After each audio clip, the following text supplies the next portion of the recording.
When the verdict was read, she didn't cry. She didn't scream. She just whispered one word: lies. The courtroom erupted around her, cameras flashing, reporters shouting questions. But Emily Brooks stood frozen, watching as guards led her father away in handcuffs. His eyes found hers one last time before the heavy courtroom doors slammed shut. And in that moment, something broke inside her. Not her spirit, her fear. Everyone said her father was guilty.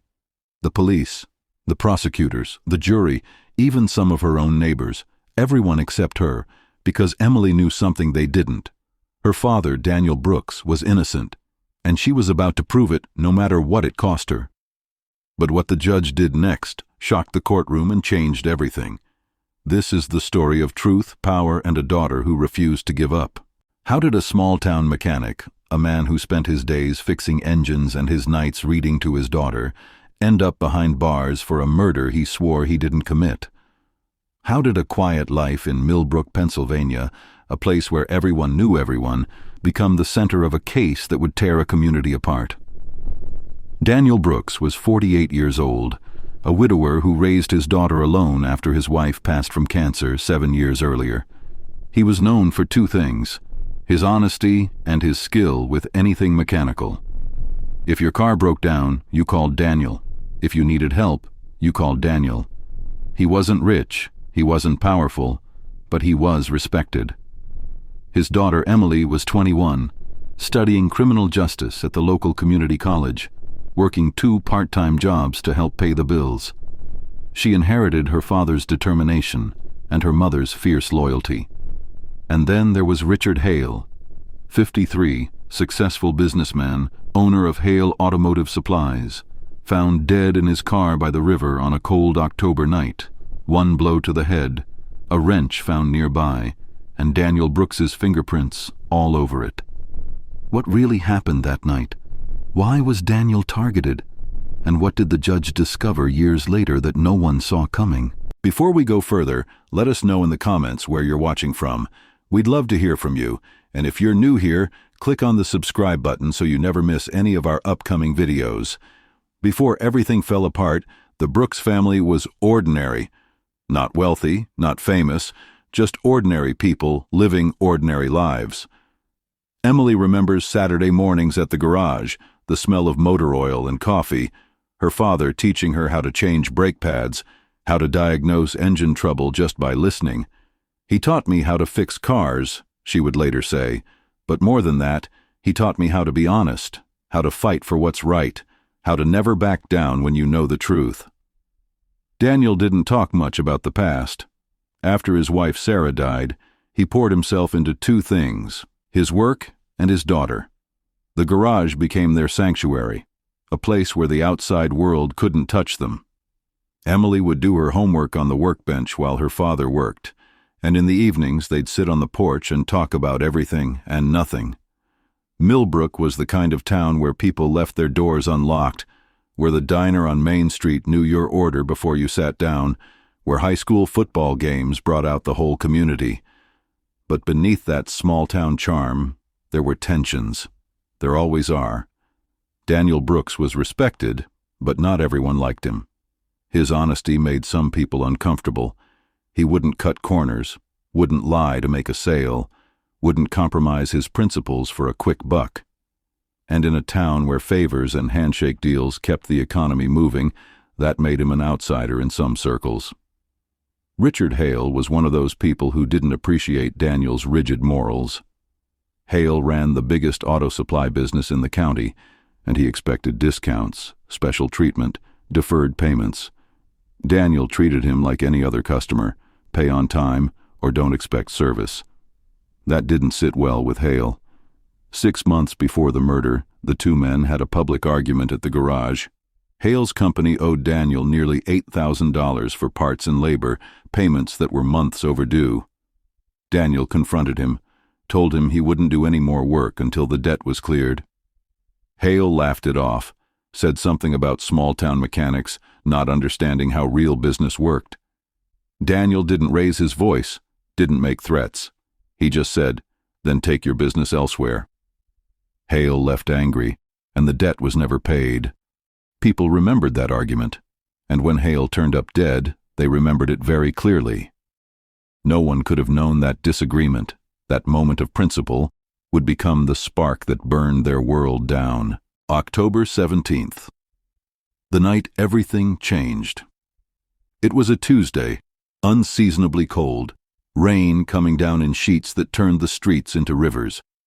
Richard Hale left his office at Hale Automotive Supplies around 8 p.m., told his assistant he had a meeting, didn't say with whom.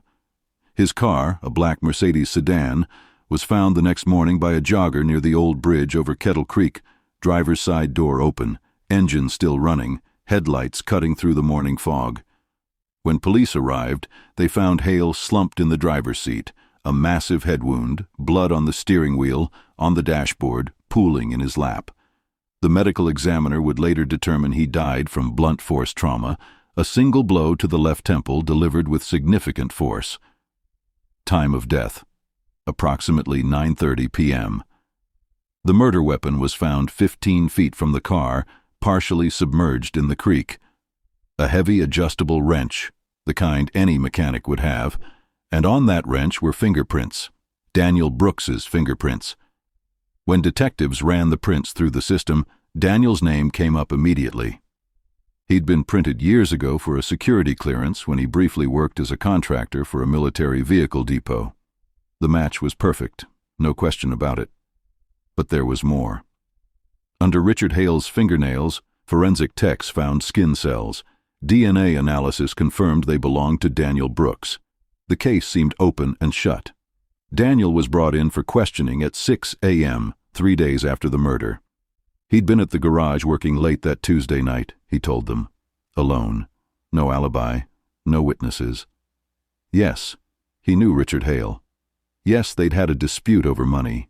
And yes, his fingerprints were on the wrench because he'd used it that very afternoon to work on Hale's car. Wait, the detective said. You worked on his car? That Tuesday? Daniel nodded, confused. Hale came by around 3 p.m., he explained. His Mercedes was making a strange noise, something in the suspension. Daniel checked it out, tightened some bolts, test drove it, used that exact wrench. He showed them the work order, Hale's signature at the bottom, time stamped 3:45 p.m. That's why my prints are there, Daniel said. That's why my DNA might be under his nails. We shook hands when he paid me, but the detectives weren't buying it. They saw motive, opportunity, physical evidence. They saw a man who'd argued publicly with the victim, who admitted being alone that night with no alibi, whose fingerprints and DNA were all over the crime scene.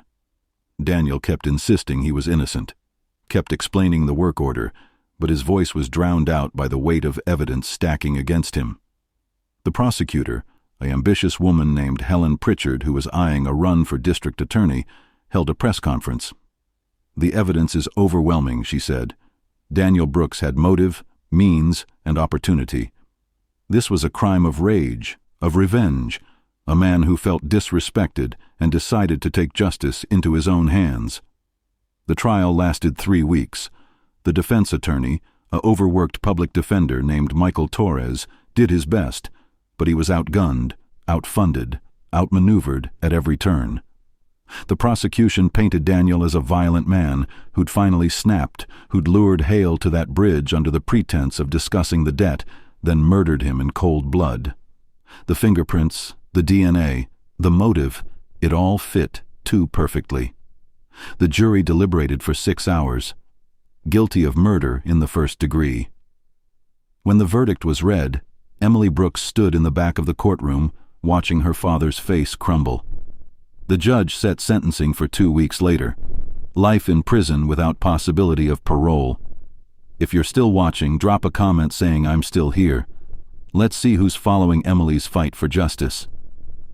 The weeks after the trial were the darkest of Emily's life. Her father was transferred to State Correctional Institution Rockview, a maximum security prison 3 hours away. She visited him every Saturday, making the drive in her old Honda Civic, the one her father had rebuilt from salvage, the one that now felt like the last piece of him she had left in the outside world. Prison changed him, not his spirit, But his body, he lost weight, his hair turned gray almost overnight, and there was a heaviness in his eyes that hadn't been there before. But he never stopped insisting he was innocent. During one visit, about 2 months in, he took her hands across the metal table and said, "Emily, I need you to let this go. You have your whole life ahead of you. Don't waste it fighting a battle that's already lost." She pulled her hands back and looked at him with tears in her eyes. "Dad," she said, "you taught me to never give up on the truth. I'm not starting now." Everyone told her to move on. Her friends, her professors, even Michael Torres, her father's attorney, who apologized but said there was nothing more he could do without new evidence. The case was closed, the conviction solid, the appeals process a long shot at best. But Emily couldn't move on because the evidence didn't add up. She started making lists late at night, sitting at the kitchen table with her father's case files spread out around her, connecting dots that no one else seemed to see. The work order proved her father had worked on Hale's car that afternoon. Hale's assistant confirmed he'd left the office to go to the garage.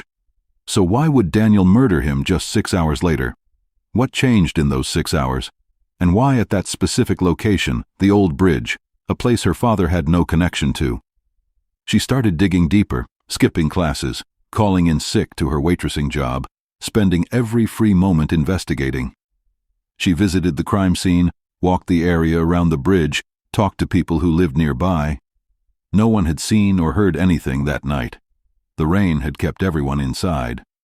Then she found something strange. The police report mentioned security cameras at a gas station half a mile from the bridge, cameras that might have caught Hale's car passing by. But there was no footage in the evidence file.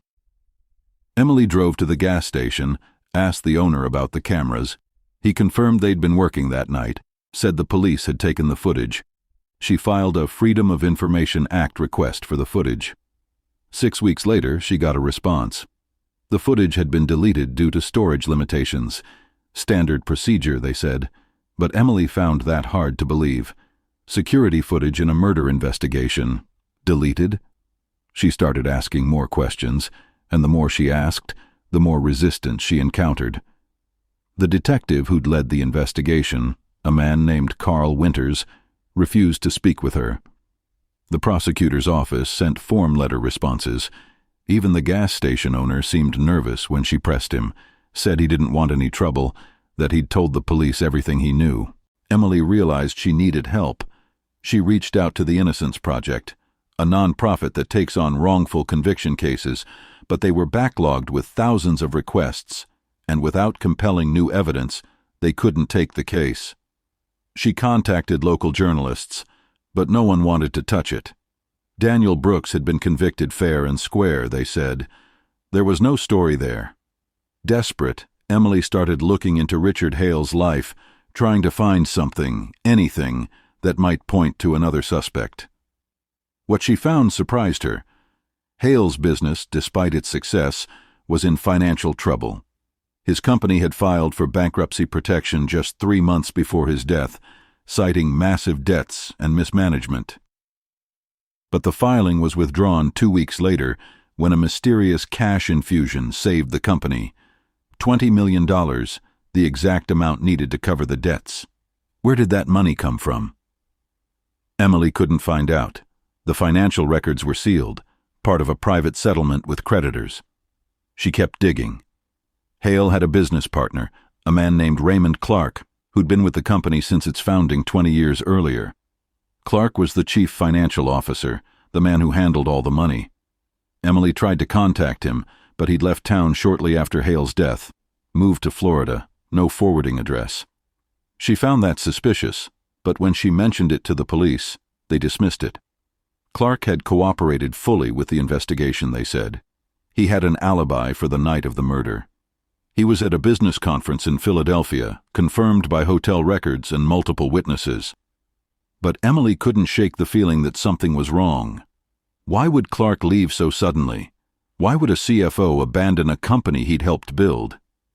She hired a private investigator, a retired cop named Frank Delgado, who agreed to look into Clark for a reduced rate. What Frank found would crack the case wide open. 9 months after her father's conviction, Emily received a call from Frank. "You need to sit down for this," he said. "Raymond Clark didn't just leave town. He disappeared, deleted his social media, closed his bank accounts, even changed his phone number. And the address in Florida? A fake, a P.O. box registered to a shell company. Frank had tracked him down through some old law enforcement contacts. Clark was living under a different name in a beach town outside Tampa, working as a consultant for small businesses. When Frank approached him, Clark panicked, nearly called the cops, insisted he had nothing to do with Hale's murder. But he admitted something else. The $20 million that saved Hale's company, it came from offshore accounts, money that Hale and Clark had embezzled from their own business over the years, hiding it from the IRS, from their investors, from everyone. They'd planned to shut down the company, declare bankruptcy, and walk away with the cash. But Hale got greedy. He wanted a bigger cut. He and Clark had a massive argument about it the week before the murder. Clark swore he didn't kill Hale, but he was terrified the investigation would uncover the embezzlement scheme, so he ran. Emily felt like she'd been hit by lightning. This was it. Motive for murder that had nothing to do with her father. She immediately contacted Michael Torres, who agreed to file a motion for a new trial based on the new evidence. But the prosecutor's office fought back hard. Helen Pritchard, now the district attorney, called it a desperate attempt by a convicted murderer's daughter to muddy the waters. The embezzlement, she argued, was irrelevant to the murder case. Daniel Brooks's fingerprints and DNA were still all over the crime scene. The motion was denied, but Emily wasn't done. She took the story to an investigative journalist named Sarah Chen, who worked for a Philadelphia newspaper. Sarah was skeptical at first, but after reviewing the evidence, she agreed to run a story. The article, titled "Justice or Cover-Up?" The Daniel Brooks case went viral. Suddenly, the case was back in the public eye. Social media exploded with theories. True crime podcasts picked it up, and pressure began mounting on the district attorney's office to reopen the investigation. Then Emily found the smoking gun. She'd gone back through her father's garage records, every work order, every receipt, looking for anything that might help. And there, buried in a stack of old invoices, she found it. A police evidence log from the night of the murder, a copy that had been accidentally included when the police returned some of her father's business records.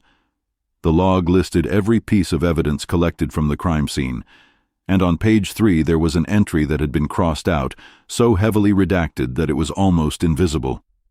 But Emily held it up to the light, and she could just make out the words underneath. Second wrench recovered from vehicle trunk. Possible alternate weapon. Sent for fingerprint analysis. Emily's hands shook as she read it. There had been another wrench, and it had been removed from the official evidence file. Emily knew she needed to find out what happened to that second wrench.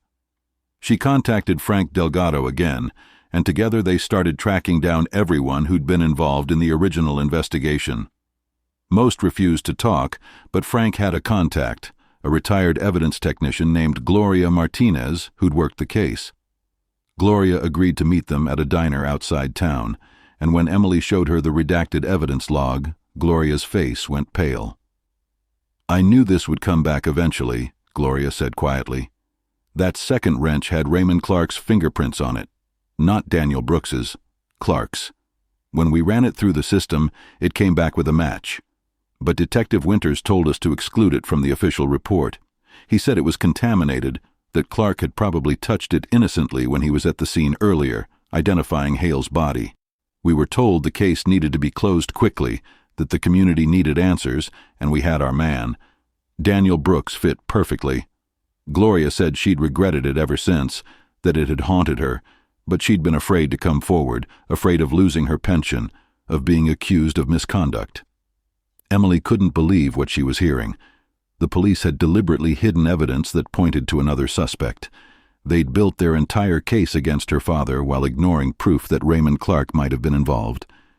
She asked Gloria if she'd testify, if she'd go on record with what she knew. Gloria hesitated, then nodded. "I'm retired now," she said. "They can't hurt me anymore. and I'm tired of living with this." Emily and Frank immediately took the information to Michael Torres, who filed an emergency motion for a new trial, this time with Gloria's sworn affidavit and the original evidence log. The motion couldn't be ignored. The judge, a stern woman named Margaret Holloway, who'd presided over the original trial, ordered an evidentiary hearing. The prosecutor's office scrambled to respond, but the damage was done. The media was now fully engaged, camera crews camped outside the courthouse, and public opinion had shifted dramatically. People were demanding answers. How could the police have hidden evidence? Was Daniel Brooks really innocent? And where was Raymond Clark? The evidentiary hearing was scheduled for 3 weeks later, but before it could take place, something happened that changed everything. 2 weeks after Emily's discoveries went public, Raymond Clark was found dead in a hotel room in Tampa. Apparent suicide, according to the local police. He'd left a note, 3 pages long, confessing everything. Clark admitted to embezzling funds with Hale, to arguing with him about the money, to meeting him at the bridge that night to talk it out. He claimed the death was an accident, that they'd fought, that he'd swung the wrench in self-defense and Hale had fallen, hitting his head. Panicked, Clark had fled the scene, then watched in horror as Daniel Brooks was arrested. He'd wanted to come forward, he wrote, but fear had paralyzed him. He'd convinced himself that Brooks would be acquitted, that the truth would come out, but when the conviction held, guilt ate him alive. "I can't live with what I've done," the note concluded. "Daniel Brooks is innocent, and I destroyed his life to save my own." The note was authenticated by handwriting experts, and Tampa police ruled it a genuine suicide confession. The confession should have been a moment of triumph for Emily, vindication for everything she'd fought for, but instead she felt numb. A man was dead. Her father had lost 3 years of his life, and the system that was supposed to protect the innocent had failed spectacularly. The prosecutor's office had no choice but to agree to a new trial, and with Clark's confession in hand, Michael Torres filed a motion to vacate the conviction entirely. The judge scheduled a hearing for the following month. During that month, Emily visited her father in prison and told him everything. He sat across from her, tears streaming down his face, unable to speak. When he finally found his voice, he said, "You did this. You saved me." Emily shook her head. "No, Dad. The truth saved you. I just refused to let it stay buried." But Emily knew the battle wasn't over. The system had failed her father, and she wanted accountability. Who had ordered Detective Winters to hide evidence? Why had the prosecutor's office been so quick to dismiss the inconsistencies in the case? She started pushing for an investigation into the police department's handling of the case, demanding answers that many people in power didn't want to give. Would you fight the system if everyone told you to give up? Comment yes, if you would, because what Emily did next took more courage than anything that came before. The courtroom was packed on the day of the hearing. Every seat filled, reporters lining the walls, cameras positioned at every angle that regulations allowed. Emily sat in the front row, her father beside her in a suit that hung loose on his prison-thin frame. He'd been brought from Rockview that morning, shackled and guarded, even though everyone knew those shackles would be removed before the day was over. The judge, Margaret Holloway, entered at exactly 9 a.m. The bailiff called for order, and silence fell over the courtroom like a heavy blanket. Judge Holloway was known for being thorough, methodical, and absolutely intolerant of injustice. She'd spent the past month reviewing every piece of evidence, every document, every testimony from the original trial and the new investigation. Emily held her breath as the judge began to speak. "I have reviewed the evidence presented in this case with great care," Judge Holloway said, her voice steady and clear, "and I find that the conviction of Daniel Brooks was predicated on incomplete evidence and investigative misconduct that rises to the level of criminal negligence. The exclusion of the second wrench from evidence, the failure to adequately investigate Raymond Clark as a suspect, and the pressure placed on evidence technicians to support a predetermined conclusion represent a fundamental failure of our justice system." The courtroom remained silent, every person hanging on her words. Emily felt her father's hand squeeze hers. Therefore, Judge Holloway continued, "It is the finding of this court that Daniel Brooks did not receive a fair trial, that exculpatory evidence was deliberately withheld, and that his conviction cannot stand." "Mr. Brooks," the judge said, looking directly at Daniel, "this court finds you not guilty of the murder of Richard Hale. You are hereby exonerated and released immediately." The courtroom erupted. Reporters shouted questions, cameras flashed, people cheered and cried, and Emily threw her arms around her father, sobbing into his shoulder while he held her, both of them shaking with relief and exhaustion, and 3 years of accumulated pain finally finding release. The guards removed Daniel's shackles, and for the first time in 39 months, he walked out of that courtroom a free man. But Judge Holloway wasn't finished. She ordered a full investigation into the police department's handling of the case, and she referred Detective Carl Winters and former prosecutor Helen Pritchard to the State Attorney General's office for potential criminal charges related to the suppression of evidence. She also ordered the state to compensate Daniel Brooks for wrongful imprisonment, though everyone in that room knew no amount of money could give him back the time he'd lost. Outside the courthouse, Daniel and Emily faced a mob of reporters and well-wishers. Daniel, exhausted and overwhelmed, gave a brief statement. "I want to thank my daughter," he said, his voice breaking. "She never stopped believing in me. She did what the system should have done from the beginning. She found the truth." Emily stood beside him, proud but also angry. "This shouldn't have happened," she told the cameras. "My father is one man, one case. How many others are sitting in prison right now, innocent, waiting for someone to believe them? The system failed my father, and it's failing countless others. We need to do better." The press conference lasted 20 minutes, and then Daniel and Emily climbed into Frank Delgado's car and drove home to Millbrook, to the house where they'd lived before the world fell apart, the house that had sat empty for 3 years, waiting for them to return. The first few weeks of freedom were strange for Daniel. He couldn't sleep in a bed at first. It felt too soft, too open. He'd wake up at 5 a.m. out of habit, expecting the prison wake-up call. Loud noises made him flinch. He struggled to reconnect with neighbors who'd believed he was guilty, who'd treated Emily coldly during his imprisonment. Some apologized, others simply avoided him, and Daniel had to learn to live with that. Emily went back to college, finishing her criminal justice degree with a new focus on wrongful convictions and police accountability. She gave speeches at law schools, worked with the Innocence Project on other cases, and became a voice for justice reform. 6 months after his release, Daniel reopened the garage. Business was slow at first, people uncertain, but gradually customers returned, won over by his skill and the quiet dignity with which he carried himself. He never spoke bitterly about his imprisonment, never publicly criticized the people who'd put him there. He just worked, repaired cars, helped his community, and tried to rebuild the life that had been stolen from him.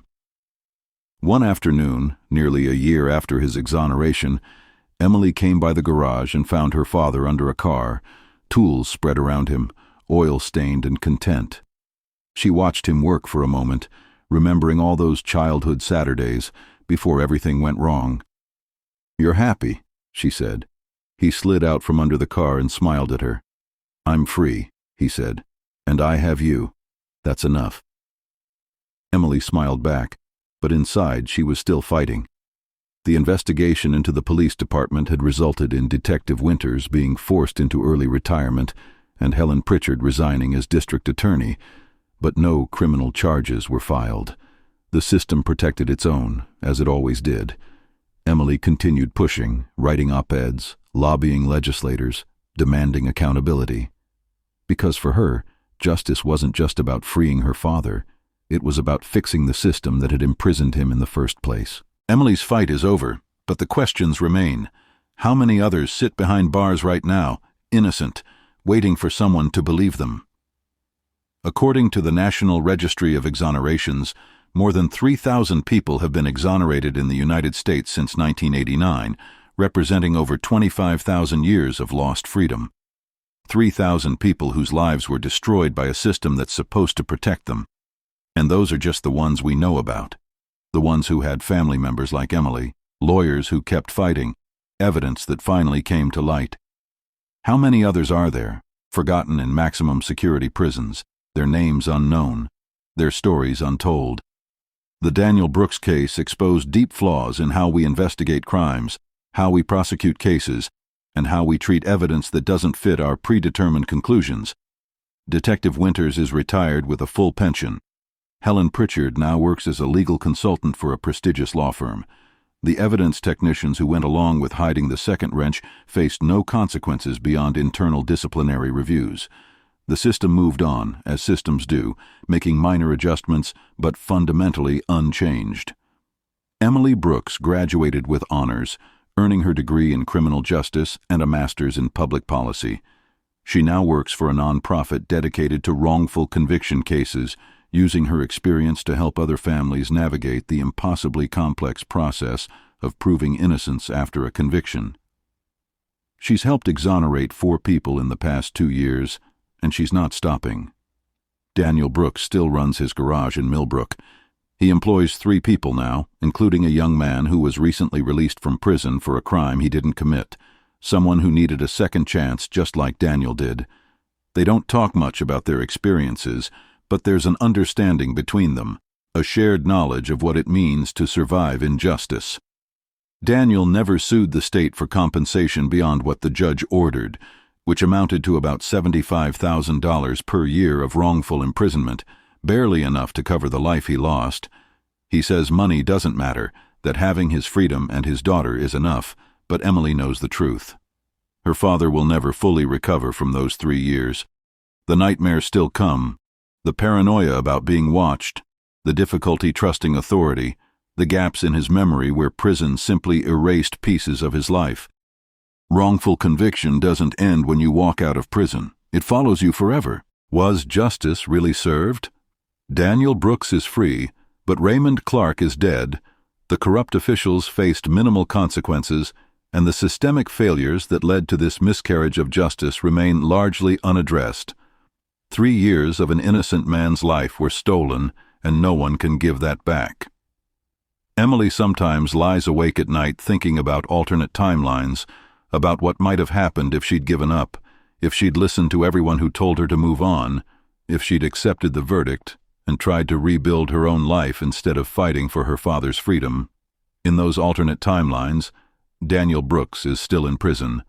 He'll die there, another statistic, another forgotten man crushed by a system that's supposed to deliver justice, but too often delivers only punishment. She thinks about that, and then she thinks about the 4 other people she's helped free, the families she's reunited, the lives she's saved, and she knows she made the right choice, even though it cost her nearly everything. If you believe in justice, drop a comment saying truth always wins. Tell us what you think about Emily's fight. What would you have done in her position? Would you have had the strength to stand against the entire system, to risk everything for someone you loved? And what do you think Judge Holloway really felt that day when she read the verdict, when she realized the system she'd served her entire life had failed so spectacularly? These aren't easy questions, and they don't have easy answers, but they're questions we need to keep asking, keep examining, because every time we stop asking, another innocent person sits in a cell waiting for their Emily to appear, hoping against hope that someone, somewhere, still believes truth matters.